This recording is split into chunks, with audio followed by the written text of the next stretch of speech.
Good morning leaders. నా పేరు వచ్చేసి బి బాలకృష్ణ యాదవ్, వికారాబాద్ డిస్టిక్ అండి. ఇక్కడ నేను ఫస్ట్ పూత కోసం వాడిపించాను.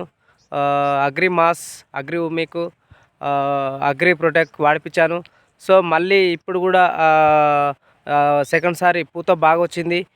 ఎలాంటి తెగుళ్ళు ముందు జాగ్రత్తతోటి రాకుండా ఈరోజు కూడా మళ్ళీ అగ్రి 82 కావచ్చు, సో అగ్రి ప్రొటెక్ట్ కావచ్చు, సో మళ్ళీ అగ్రి ఉమిక్ కానీ ఈరోజు కొట్టిపీయడం జరుగుతుంది. సో వండర్ఫుల్గా పూత వస్తే వాళ్ళే పర్సన్ అయిపోయారు. ఎక్కడ చూసినా కూడా చెట్లకు చాలా విపరీతంగా పూత వచ్చింది. ఎక్కడ చూసినా కూడా ఏ ఒక్క చెట్టు చూసినా కూడా ఆకులు అనేది తక్కువ, అంటే ఆకులు కూడా కనబడట్లేదండి. చూడండి, పూత అసలుకి చాలా చాలా వండర్ఫుల్గా రావడం జరిగింది. సో ఎవరైనా సరే ఈ వెస్టేజ్ యొక్క ప్రొడక్ట్స్ కంప్లీట్గా అందరు వాడవచ్చు. సో వాడుకున్నప్పుడే ఎక్కువ పూత వస్తుంది, ఎక్కువ దిగుబడి కూడా రావడానికి అవకాశం ఉంటుంది. ప్రతి ఒక్కరు కూడా వెస్టేజ్ యొక్క ప్రొడక్ట్స్ వాడాలని చెప్పేసి కోరుతున్నాను. మంచి రిజల్ట్ ఉంటుందండి. ప్రతి ఒక్కరు కూడా వాడాలి. Thank you.